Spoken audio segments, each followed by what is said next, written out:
Hello everyone, কেমন আছো? আশা করছি ভালো আছো। তো আজকে তোমাদের সাথে আমি কি ভিডিও নিয়ে চলে এসেছি দেখো, নিকো পার্কের ভিডিও নিয়ে। নিকো পার্কে আমার কোম্পানির পিকনিক ছিল। তো আমি একা একা এনজয় করব সেটা তো আমার একদমই ভালো লাগে না।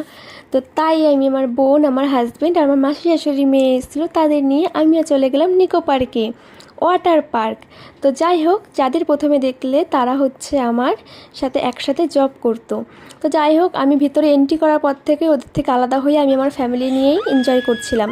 তো দেখো আমার অবস্থাটা কী হচ্ছে। আমি অনেক কটা ভিডিও করতে পারিনি, এমন কোনো রাইড নেই যে আমি চড়িনি। শুধু একটা না দুটো বাদ দিয়েছি, তাতে সব কটা আমি চড়েছি। তো ভয়ঙ্কর ভয়ঙ্কর অভিজ্ঞতা হয়েছে আমার।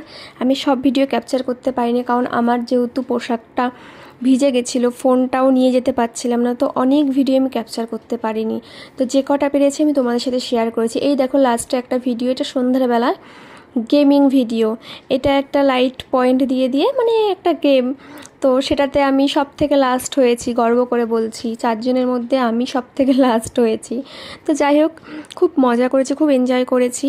আমার নিকো পার্কে যাওয়াটাই হয়েছে একমাত্র আমার কোম্পানি পিকনিকের কারণে। তো যাই হোক, আমি কোম্পানি পিকনিক হয়ে গেছিলাম। আর 3জন যে গেছিলাম, আমার হাজব্যান্ড, আমার বোন ও মাসি শাশুড়ির মেয়ে।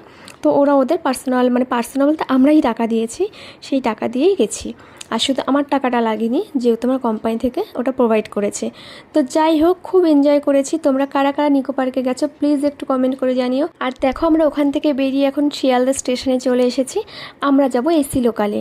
তো যাই হোক, দেখো শিয়ালদা এই রাত্রেবেলার অভিজ্ঞতাটা, এটাও আমার কখনো হয়নি, কারণ এটা আমার ফার্স্ট টাইম দেখা। কারণ সন্ধ্যাবেলা, এত সন্ধ্যাবেলা